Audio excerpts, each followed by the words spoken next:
Hey, what's up? Hello, griefsense familia. How we doing today? If you don't already know what the movement is about, it's about normalizing griefsense. What does that mean? That means normalizing conversations around death. And we do that through holding space to talk about loss, confronting our mortality. And we also do this through the lens of social justice, creative expression, community care, as well as pop culture. So as you interact with these episodes, please reflect on how grief sense shows up in your life. And if you have a story that you'd like to share with us, please feel free to reach out. You can reach us at info@griefsense.com via email. Now with that, hope you enjoyed today's conversation.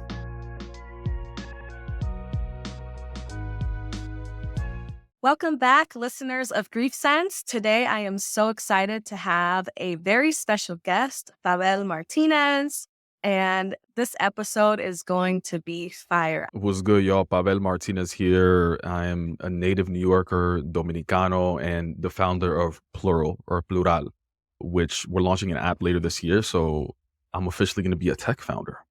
It's amazing. And also, he didn't mention this, but an amazing creative producer and director of his podcast, Quien Tu Eres. Do you want to talk a little bit about that? Oh my God, creative producer and director? All those titles? Yo, I appreciate that. It's funny that I didn't even decide to mention that, but that podcast is actually launched my speaking engagement career. It's in the top 2% of all podcasts globally. And it's really the reason why I'm doing a lot of things now, and even the reason why I'm launching the app. But yeah, I mean, my mission has been to redefine professionalism. And on each episode of the show, we have a new guest talk about their experience between professionalism and authenticity, really just going through their self-discovery journey with the hopes of inspiring others to be themselves. I love that. And honestly, so I know we were talking a little bit earlier on how I even found you or discovered you. So when I found you on LinkedIn, Pabel, I was going through such a pivotal time in my life. Literally last year, around this time, actually, I was considering leaving my corporate job. And that is no easy feat or easy decision to make, right? I mean, everyone thought I was losing my mind. And I probably lost some of it, but I think I got it back now. But at that time, I was really dwelling on this idea that not all places are safe to be authentic. And it was really rough for me because the workplace that I was in was authentic for a while. But with the pressures of, everything going on in the world, inflation, things going on with supply chain, it just felt that the direction in which the workplace was heading wasn't aligning with where we were, definitely not where I was. And on top of all of this, I also experienced personal loss in my family. And on top of that, I've always wanted to be an entrepreneur. And so I found your content because I think I saw either Noel or someone repost one of your posts, and it was literally one of your podcast episode recaps about redefining professionalism. And it really struck a chord in me. I was like, yo, this is exactly what I talk about all the time. I'm living, feeling, breathing this in real time. And it kind of felt like I was having, I don't know if this is dramatic, but it just felt like I was having an identity crisis. You know what I'm saying? I knew who I was, and I knew, and I never struggled with I don't believe in imposter syndrome, by the way, because there is no imposter here. That is definitely a tool and form and language of white supremacy and colonization. So I never struggled with anything like that. But regarding just where I was in my life, there was a gap between where I was and where I wanted to be. And the place that I was in just didn't feel safe for me to be my full self. And so there's this idea, right? This notion of, can you bring your full self to work? Right. And I don't know. Sometimes I think it depends on where you are and, the environment, the community, the people around you.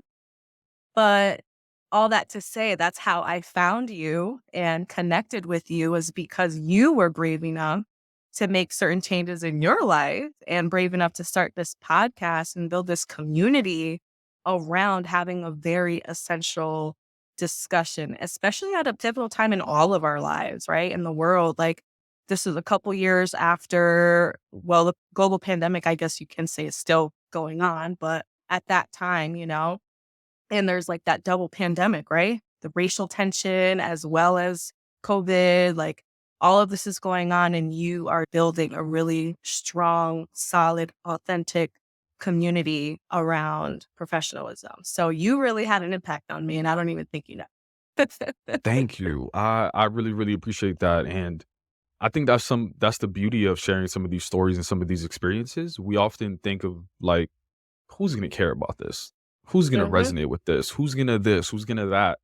And at the end of the day, we swear that our experiences are so individualistic, like, oh, this is only happening to me. Yeah. Meanwhile, there's like millions of people and billions of people in the world. Like, how arrogant of us to think that we're the only ones going through something. You feel me? And Yeah. that's the crazy thing about it is like, there's someone out there, I promise you, that is looking for you. Like, they're looking for someone else to just feel normal. Because Mm, oftentimes, if we don't talk about our experiences, we think we're alone. When we think we're alone, we think we're crazy. We think we're the problem. So as soon right. as you find somebody else, it literally makes you feel normal and human. And you, for the first time ever, it's like this sigh of relief of being like, oh shit, there's other people out there that feel like this. Right. And I Right. think that's the first part of that self discovery journey that I often talk about is literally just feeling normal. Mm. Yes. Oh my gosh, you said so much that just completely resonates with me, especially lo and behold, this podcast of Grief Sense, because for me, I felt that the reason I never really struggled with, I mean, I definitely have limiting beliefs. We all do. We all experience self doubt, but it's never been something that stopped me from doing something. And I think that's because of my grief and because of all of the loss that I experienced. It's like, maybe it's this delusional, I don't know, mindset that I've had around, yo, I'm not just living for just me. Like, I lost 20 people before I turned 25 years old. Like, I'm living for my father that I'm outliving. I'm living for one of my best friends who took her life, the other folks in my life that took their life. Like, it just felt like a lot of people in my life, their journeys got cut short.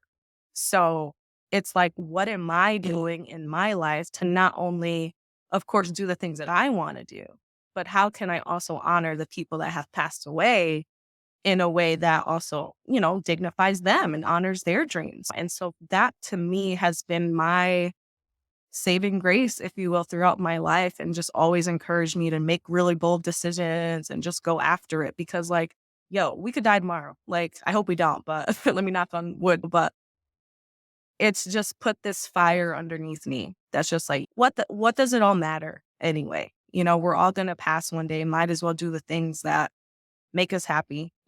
We don't have all the time in the world. So, It's interesting when you say like this idea of just like YOLO, essentially, right? Like you never know, like we could die tomorrow, and we'll get into this in the episode. yeah. But I have a very different relationship with grief and loss, where Yeah.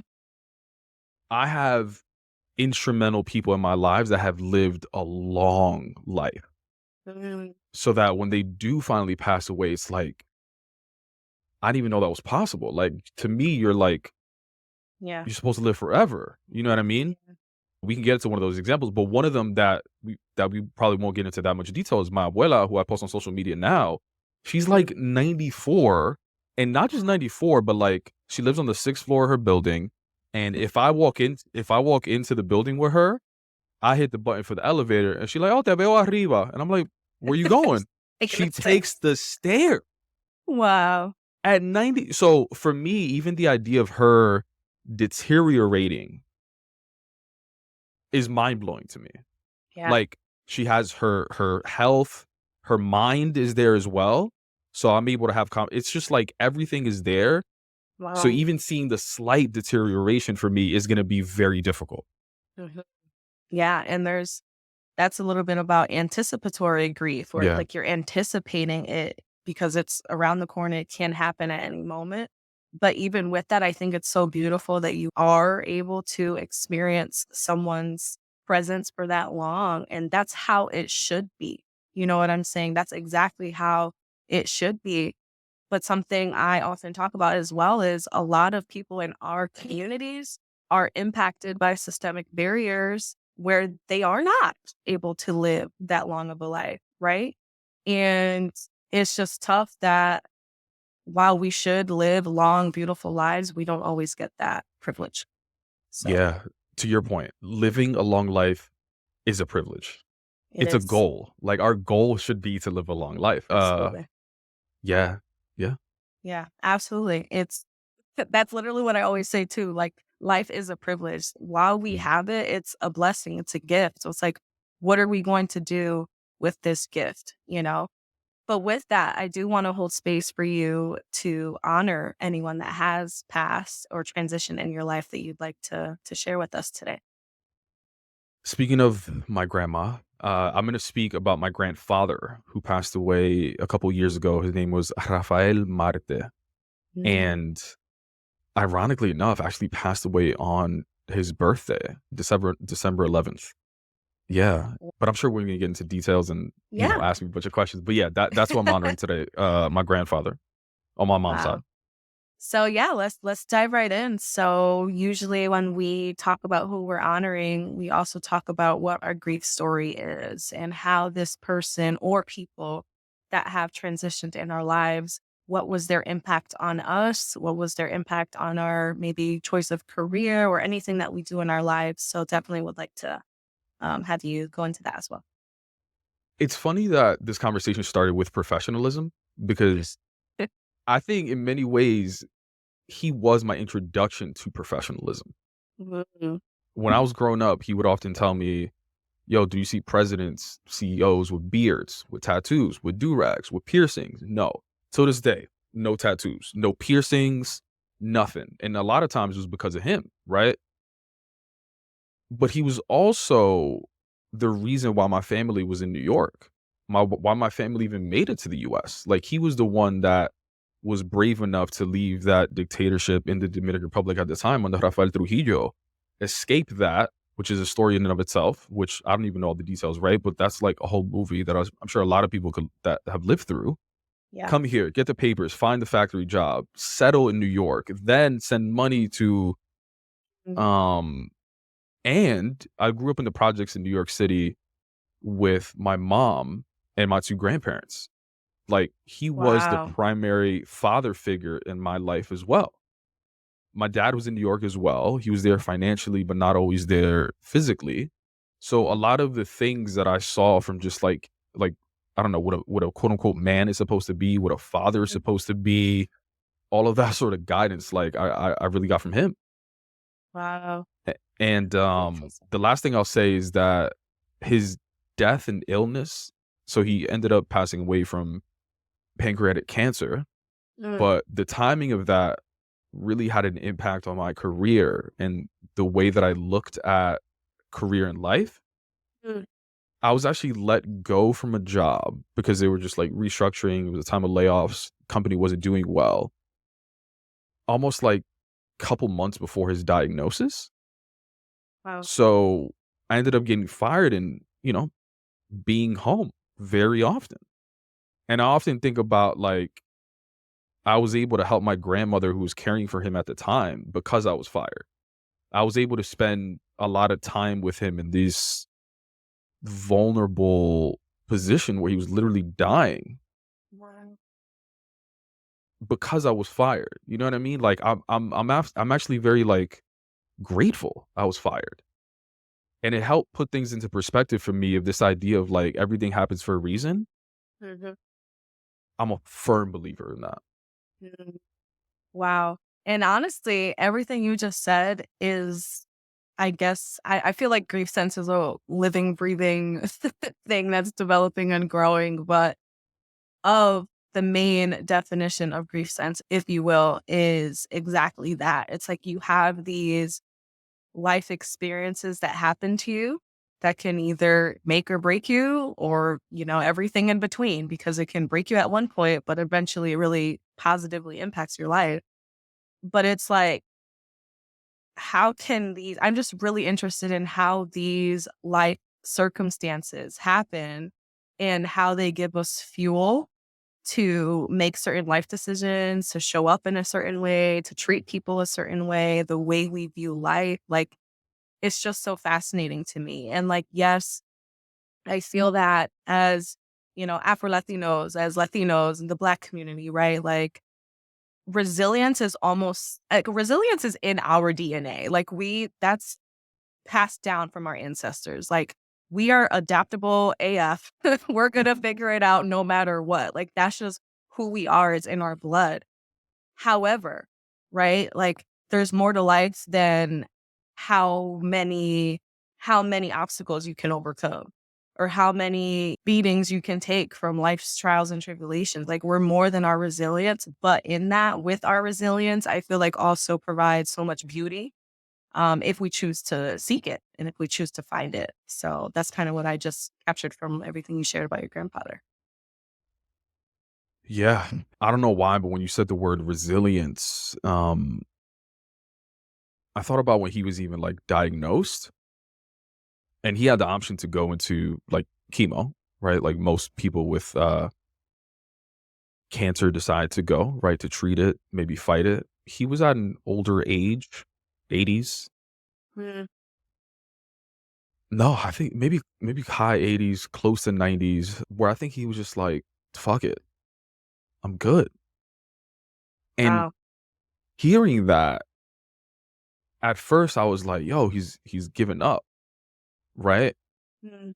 But I mean, granted, at that age, I get it, but at the same time, that also made it instantly realer because instantly there isn't a thought of this is gonna go away. It's a thought of the countdown begins, right? Mm.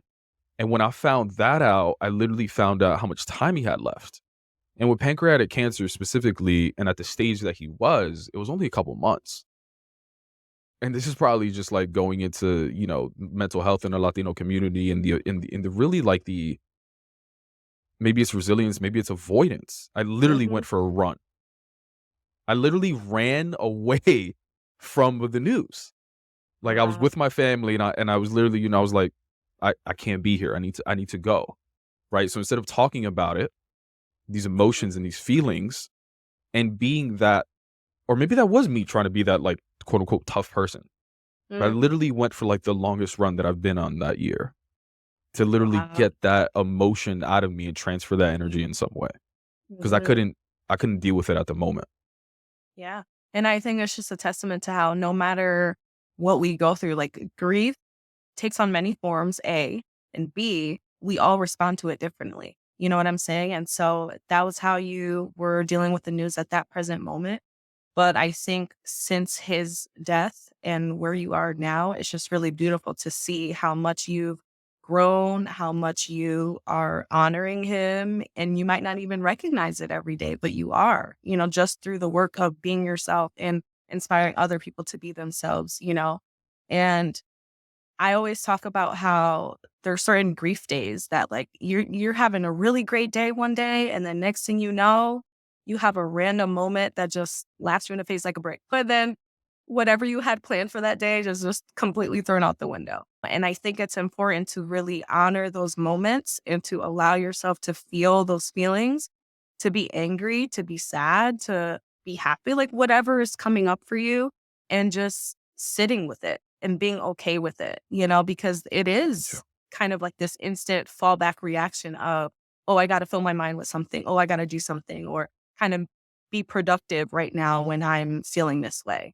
And to your point about avoidance, it's like, no, like, let's be uncomfortable in this space, but let's also do it in a way where it doesn't consume us. Like, I tell folks it's okay to schedule time for grief. Like, schedule time to be sad or to be angry. And then, like, okay, I'm going to allow myself to feel this way. But then after that, then I can kind of go back into whatever I want to do. But I think it's just like intentionally holding space. Yeah, and it's interesting as you're saying, like everyone has their own way to grieve. I've seen it. I've seen different styles in my own family.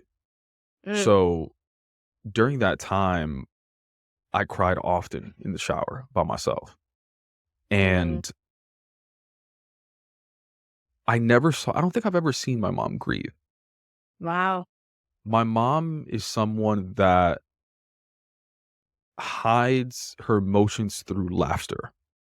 Like, she'll throw a joke in the most quiet, awkward, sad times to, like, just make others comfortable. Maybe it's just to lighten the mood, whatever she wants to say. I think it's I think it's just her defense mechanism, right? Yeah.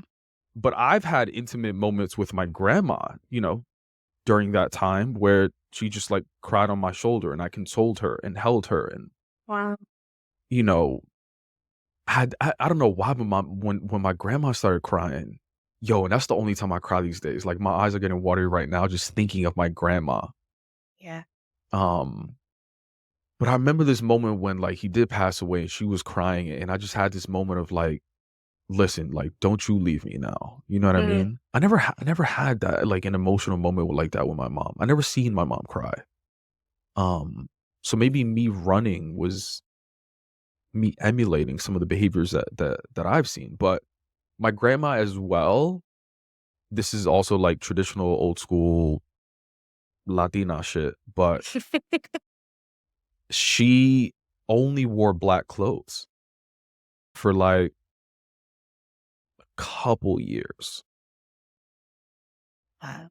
Uh, It was just like and this constant mourning, yeah, probably broken heart syndrome is what they call it, you know?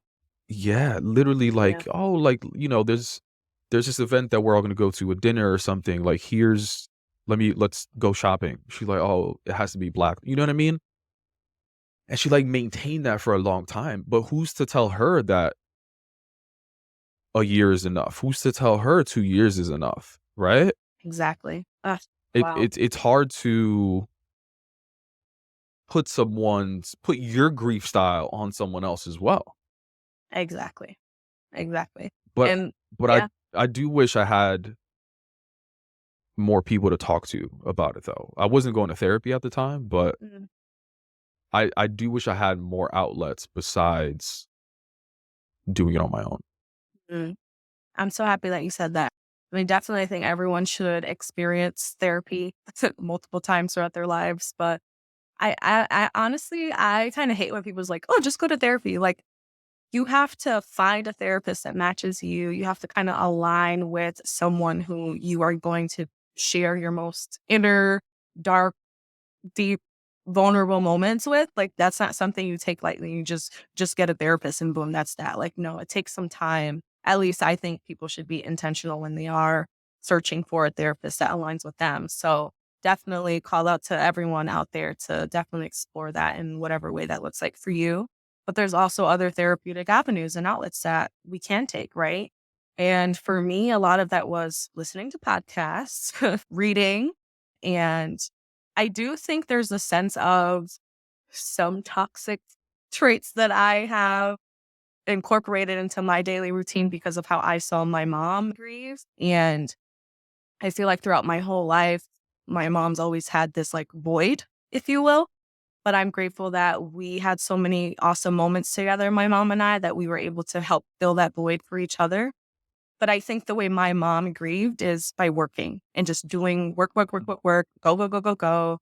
And I tell her all the time now, like, "Mommy, like, take some time to rest." Like, to her, literally, like, "I'll sleep when I'm dead." But, like, "No, mija, like, Yeah. take some time. You deserve it. You've been through a lot." But through that and, like, seeing that, my mom is also one of the most resilient people that I know. Like, she's been through so many different types of heartbreak, a lot of loss in her life, a lot of just tragic, traumatic things.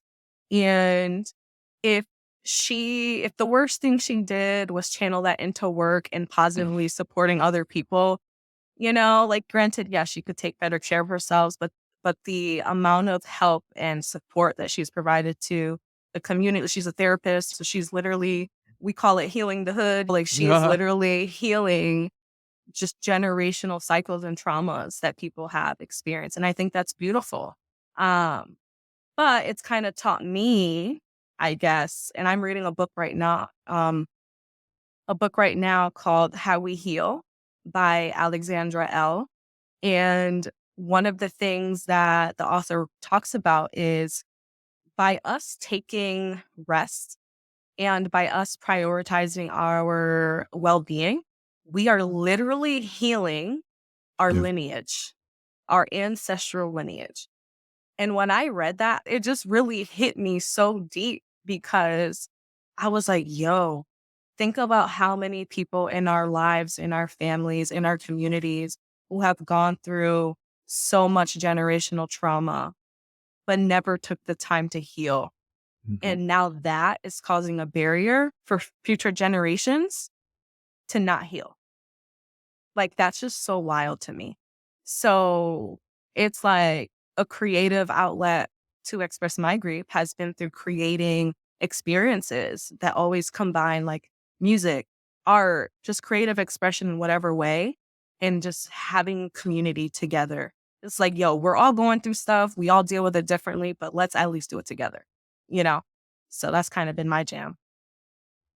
I love that. I mean, one of the things that I did was I channeled and I challenged my family, immediate family, to channel their grief into attention for my grandmother. Mm, It's one of those like, we can't spend time with him. Let's make sure we spend time with her. mm, yes. And you can learn And more about him too, right? Like through her stories about him, through things from there when they were younger. Like there's so much power in that, you know? yeah, and I kind of instituted, if you will, this like weekly or bi-weekly ritual where we just get dinner every time we meet up at my mom and grandma's house, which is, where he lived as well. And we just have dinner. We just order food and we just sit down, talk, catch up, whatever is happening in our lives. And it's not anything crazy. It's literally just like three or four of us. And that isn't something that we did when he was around, right? Wow. But I want to say that you don't have to wait to lose somebody to like start those traditions. Like, Absolutely. don't like imagine if I instituted that sooner. The stories that I would have been able to hear, the lessons that I would have been able to take, just the good times, the fun, and not just for me, right? For him, for them, for everybody. That's one thing I regret now that I think about it. Mm. Ugh, that's so beautiful. I'm like getting emotional thinking about this because my very first, I guess my premiere episode of Grief Sense was about my grandfather, and he had such an impact on me. And his it's interesting, and I was going to talk about this in another episode, but I think it makes sense to say it here too. The two grandparents in my life that passed away, I'm not even blood related to. And the reason I say that is because these people have took me in as if I was their own because my biological father passed away, and my mom met my dad, or my stepdad, but I call him dad. And his family is who raised me. And his dad was my grandfather who took me in at a young age. Yeah. And his wife at the time too, my grandma. But it's interesting when he was in hospice or when he was facing the end of his life is when I kind of took the time to ask him really deep and tough questions because this was literally my favorite human.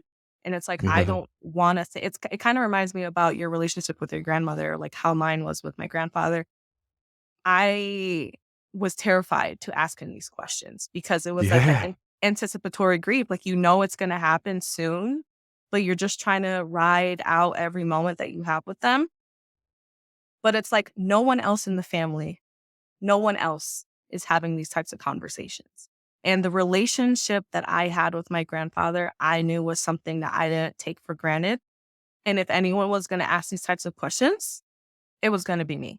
Right. Mhm. And so I'd ask him really deep questions, like just stuff about his childhood. He told me a lot of things and I did not need to know about his like Yo. player days and like he still had girls calling his house when he was literally in hospital. So I was like, Grandpa, who is calling your house right now? Yo, Yeah, yeah, Abuelo. yeah. He was killing it And at the hospital though. He he was going the nurses, oh forget my about it. god. But I asked him really deep questions, just like, did he want to be cremated? Who did he want to speak at his service? Oh, What those type songs? of questions. Those Oh, types of questions. Yeah. Like okay. who would he want to speak at his funeral? Things like that.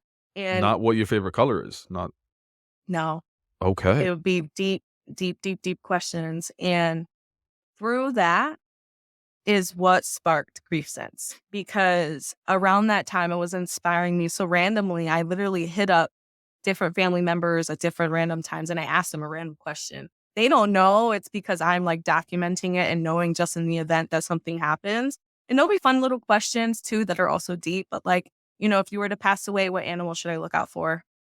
Or what song would you want played at your service? Things like that. And it's just kind of normalizing this practice for me and my family to keep this thing going, because you really never know when that time is coming.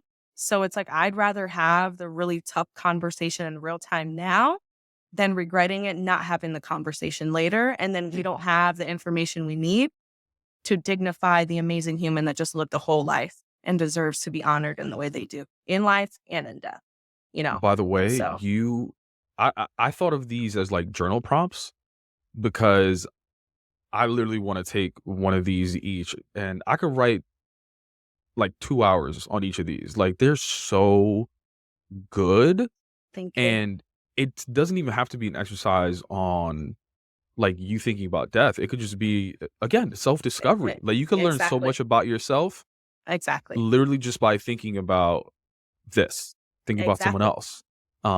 else. They're really good. Like I was Thank like, you. yo, I literally was writing a LinkedIn post about this and that I have published because I'm gonna publish it tomorrow. But I was like, yo, no one's ever asked me this question, and nor have I ever thought about this question. Wow. Wow. That makes me feel really good inside, because it's like, thanks, grief and loss. This is what you did to me, Like it's Oh my, really but like yeah, that's what shaped me. Um, but really quick, I also wanted to talk about my grandmother. So her name was Josefina Torres. And she is a woman that took me in when my mom was struggling at her most. We were struggling with housing, we were struggling with, stable income. And she literally took my mom and I in. She basically adopted my mom. Okay. And she's been in my life since I was about, I think, 3. She baptized me. That's who became my godmother, my Nina, my madrina. mhm, yeah, But I called her Abuela. And I'm saying all this to say she passed in 2018 of pancreatic cancer. And we found out literally like it was right after 4th of July. Me and my cousins chilling in her house, playing dominoes. That was her favorite thing to do. Latina grandmother doesn't like to play dominoes, let's be honest. But, um, and then literally we found out that she got diagnosed with pancreatic cancer and she died a month later. Like we didn't have time, and like I don't know, it was just so wild to think about that. But this yeah. woman literally, who I'm not even blood related to, took me in as her own. And like I'm just always going to be grateful for her. Like she's had such an influence on my life as well. But kind of talking a little bit about just bringing back the broken heart syndrome. In 2011, her son, who was my padrino, my godfather, he took his life in 2011. And then skip ahead, the same year my abuela died in 2018, my uncle, her other son, passed away from brain cancer. And so she had already lost 2 children. But she raised all of the grandkids. Like she was just such a woman full of, spirituality, love for her family. She was also a little jokester. She would throw holy water on you. Oh my Shit, god, that's gonna I need be to that's stop gonna that. be that's gonna be my mom as an abuela. That's her. Yeah. Um, but anyway, it was just, I think, of course, she had pancreatic cancer, but I think what accelerated it was this broken heart syndrome Mm, that she had because of losing her children. And like both of her sons' deaths and her death, it was just like, it was hard to just grieve Abuela, because it's like you have all these other deaths. And then literally this past December, our cousin Pupu just died of brain cancer. And he was in Wow. his, yeah, I think he was in his 30s. So it's like we have all this death in this side of the family, my God family. And it's just like, it's so hard to talk about. Well, it's not that it's hard to talk about, but it's just like the family doesn't get together as much as we would like anymore because she's Right. gone. And that Right. is the hardest thing. So me and my cousins are trying to think about ways to like, it's up to us now. Like, the torch has been passed to us. We got to plan the family reunions. So it's hard to think about those things. But advice to you and to anyone who's listening, if you have a living grandparent now, call them every day, talk to them, get those Yeah. stories, but also ask them those really tough questions and give them their flowers while they're here. And part of that is knowing how to dignify them after they transition. Mm. Don't let the fear of that anticipatory grief get in the way of you getting to know them on a deeper level, because I'm telling you, it's going to heal you so much after they pass. And I think that's what helped me really grapple with um, my grandfather's passing in 2020, the one who kind of inspired griefsense, because he obviously is still hard. Like I have my moments where some days are just like, whoa. But beside that, it's like, wow, I really was able to dignify him in the way that he deserved. And that brings me peace now. Yeah. Well, I'm glad that you're in a good space now. Yeah. Thank you. And I think Grief Sense is doing that as well for me, because it's like this community of grievers, of young grievers. Like we have all experienced grief in so many different ways. And something we often talk about on the show is it's not just physical loss that you can get grief from, right? Like it's also job loss. It's also relationship loss, or like someone can be alive and well in your life but are not physically in your life. And so you're like grieving having a relationship with this person or what a relationship could look like. And you see a lot of people experience that with parents, siblings, or maybe they're estranged relationships in their family. And it's like you can experience real grief even when someone is alive and well, and that's a real, very real thing. So, I've you thought know, about that, which could be a whole other episode, but I often think about my father because he's alive. I just I don't have a relationship with him. We would do the birthdays and holiday texts back and forth. At one point, I just stopped doing it because I think growing up, my mom would like nudge me to text him. It felt like mm, a thing I had to do, and eventually I just got older. And I was like, I don't want to do this anymore. I often think about him passing away, mm, and I think if I would grieve, mm. That's I don't very think I real. would. Very real. But maybe that's just my pride telling me that I Mm, wouldn't. But that yeah. again, that's not who we're I honoring today, but it's an interesting topic. It is an interesting topic, and I think that it's interconnected and intersecting with people who have physically died as well. It just puts things into perspective, right? Like, should we wait until folks physically die to honor them, right? Mm, Or is there a way to maybe not, I mean, because forgiveness it looks different for other people, but it's like you often hear this saying of like not forgiving them for them, but forgiving them for you and for your mhm, healing. And that's yeah. always been something I've always thought about because, my grandfather, he wasn't the most perfect man, right? But who is, right? Yo, Like, that's another thing. When people are close to death, you also start realizing the family drama that you yeah, ain't know about before yo, you about because because this is where the drama came to me. It was like, oh, this and this person is trying to visit, and then it's like, oh, that person can't visit. I was like, wait, why? And I was like, oh, he got a side family. mm, mm, Or like, mm. oh, he got I was like, oh, I don't know sabía eso. Just Right? yes. That I've heard that from a lot of people, and that was a similar situation that happened with me as well. But sorry, you were gonna say something. No, that's exactly right. Like, there's so many different situations like that, and it's like, can we look at a person as just that, as a person who's not perfect, who has made some mistakes, who has maybe made some questionable decisions that we probably wouldn't make, right? But can we accept this person as a whole person and not just, and just kind of labeling and writing them off completely? And that's just something I always post to folks as someone whose father died as a young age. Like, if that choice was taken from me, like I never even had the choice to opt to talk to him or not. Yeah, Like, that yeah, was taken from me. I don't know how he would have been in my life, you know, in present day. I don't know. But it's like, if he were here, I would give anything.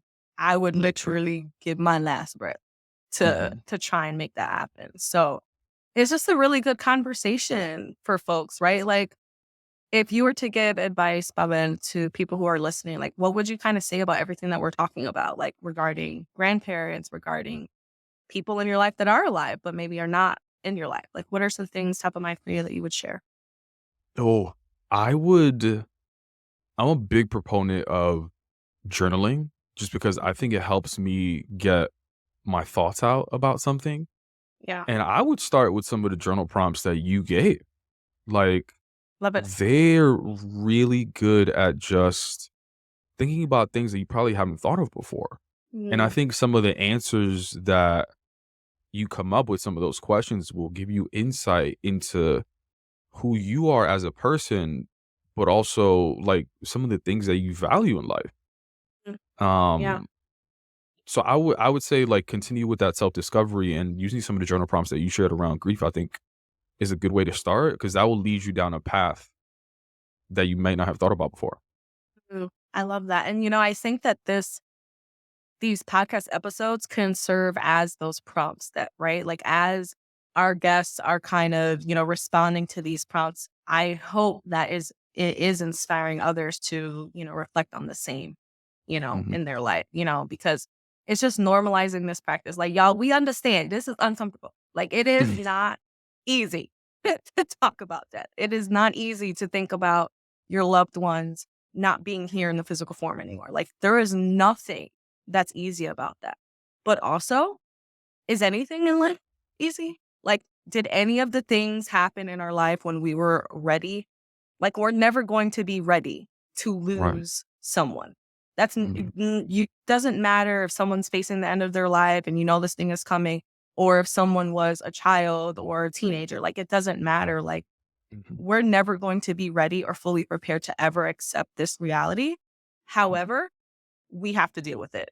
And when dealing with it, let's do it in a way where we're not avoiding it. Because that's what makes it harder. It's like, I'm just trying to put it top of mind for folks like, hey, this can happen sooner than you think. What can you do now to honor yourself, your rest, your well being? Honor your people by giving them their flowers, checking in on them, spending time with them, right? And we're not perfect. Like, yeah, I wish I can check on all of my family members at all times, but like, and that's why I think it's beautiful for social media, right? Sometimes you can just kind of check in and that's really dope, but it's also a scapegoat. Yeah. Don't know if I'm stepping on toes with that, but it's like, let's physically spend time with our people and go the extra mile, because there's going to be times in our life where that's going to be our number one regret that we wish we did, you Yeah. know?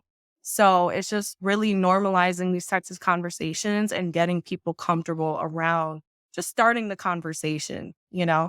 And that's what I think is really powerful and what it's all about. I agree. I love the advice. Yeah. Love that. Well, I do have a fun question for you before we kind of get into your journal prompt. And I know you also have a creative side to you. You have just really great things about your story, about your journey. And I'm just really intrigued because I'm curious. If you had your end of life service, what music do you think would be played at your service? Like, what songs would you want played? Yo, I don't know why, but my mind instantly went to like Meek Mill, Dreams and Nightmare. That's amazing. Like that's gonna be my song for everything. My Yes. like wedding, funeral, Uh, I don't everything. Hall of Fame induction, wherever the fuck I'm gonna be. That this too is like the part where like, hold up, wait a minute, y'all was finished? Like, ironically, I am finished though. Ironically, yeah. but I'm still here though. Like, it's like that is so You thought I'm finished, but here I'm spiritually though. You know what I mean? exactly Yeah. amazing. It's funny. So my family, I mean, they already know now, but when it first happened, they're like, Mimi, are you okay? And I'm like, oh, I'm more okay than I've ever been. But I have a playlist for my funeral. It's You have called a Mimi. playlist. I Interesting. do. I do. I make playlists. That's my hobby. That's kind of what I do. So if you ever need a playlist, I got you. I have like 157 that I've made this far. There was not a lot to do in the pandemic, so just kind of kept going on. And music is my first love, so um but yeah, I have a whole playlist. It's called Mimi's End of Life Celebration. And the very first song on it, which I think will probably make people laugh, is Let Me Clear My Throat by DJ Cool. Like, that is my song. Yo, Like, what? you don't even know. Like, da-na-na-na-na-na-na-na, like, literally sets me off, like, off. And I also have, there's just so many oldies but goodies on there. And something that happened recently, one of my good friends, his name is Notch. I don't know if you're familiar with him, but he's a very famous reggaeton and reggae artist from like the early 2000s. A lot of his songs are, Que Te Pica, which is a hilarious song, Dale Patra, and Layaway Love. And Layaway Love, he's on that joint with Fat Man Scoop, and that's also on my funeral playlist. And him and I have been, just building a really dope friendship over the last few years. And I was like, yo, I hope you know that when I die, you are performing that song service. He's like, no pressure, but I got you, sis. Yo, that's hilarious. So that's pretty cool. I hope I don't die anytime soon. But that would be pretty dope if he gets to perform at my service. Oh, I'm glad you already got the pitch out there. You know what I mean? And it's gladly accepted. So it's great. Yeah. I love that. But have you actually heard of people doing I forgot like what you call them, but like live funerals? Like where people do it like as they're alive and well right now, and they have a What? whole yeah, like they have You a mean whole birthday service, parties?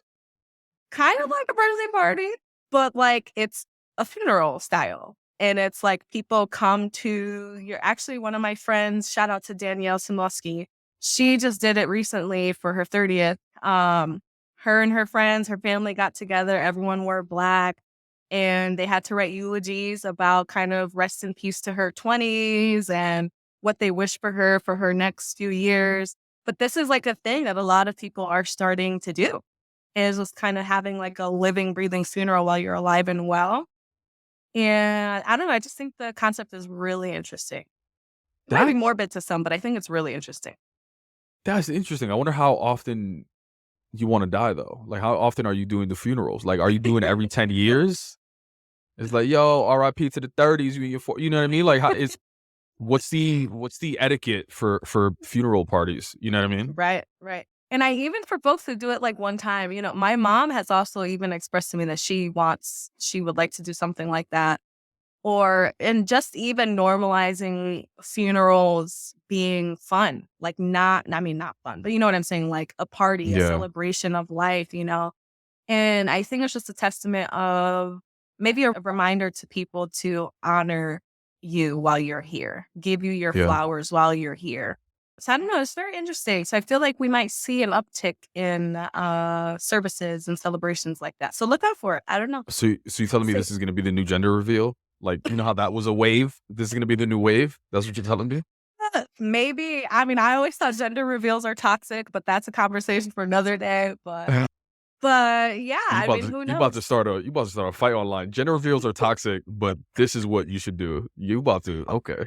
I'm just very, inclusive and think that gender is not binary. And I think that gender I, reveals uphold the binary. I get it. So, but anyways, I definitely want to hold space for you to share your experience with the creative prompt that you chose. If you were to design a mural for someone in your life that has passed away, what would you have on it?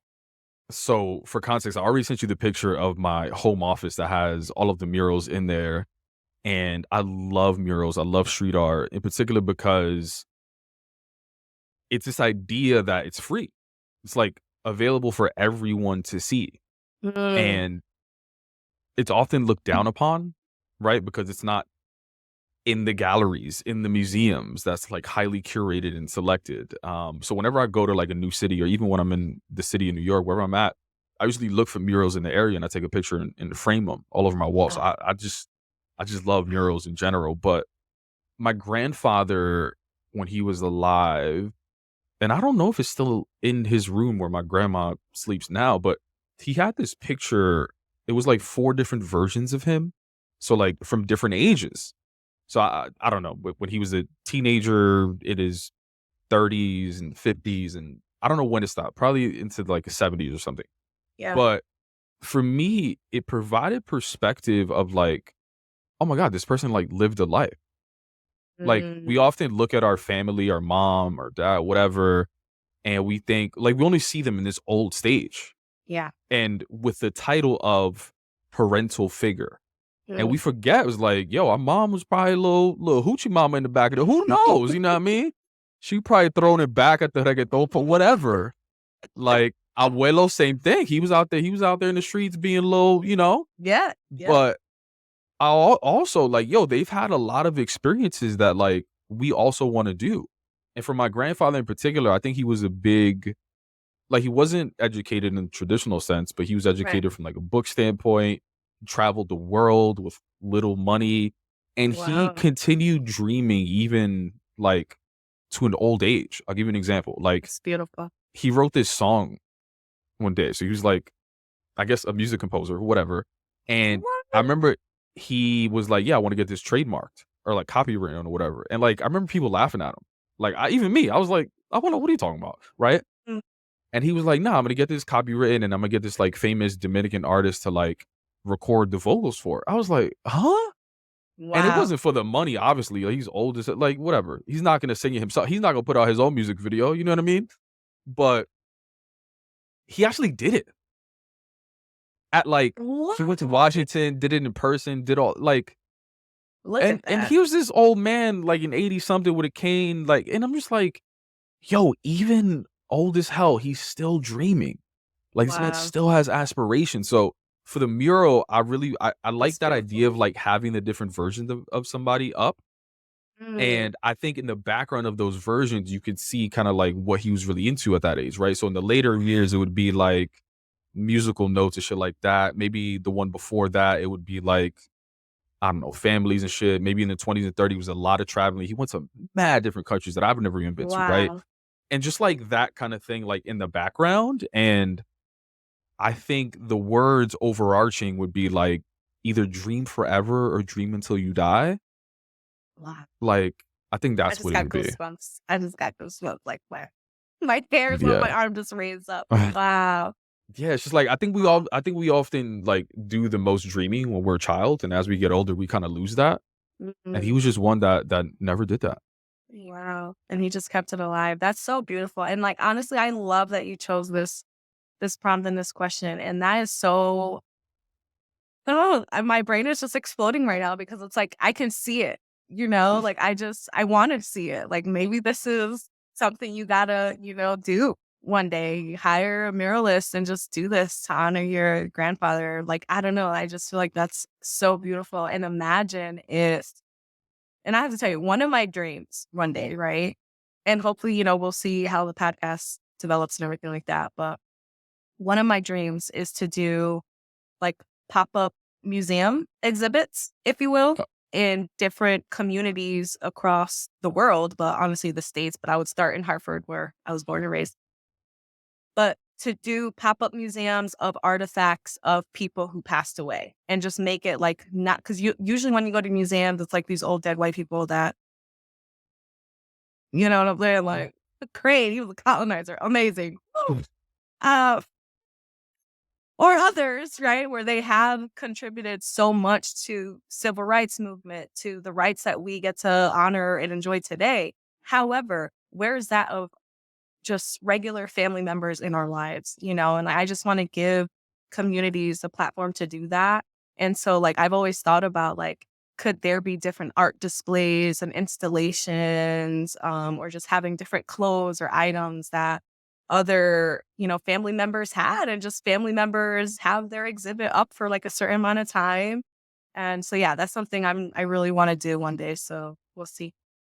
That's really dope. I'm actually planning on hosting a few pop-ups at different cafes, and what I'm gonna be displaying is art that I've paid an artist to create that Mm, that from their perspective is just like, how do we reimagine what certain professions look like if they were right. allowed to be authentic?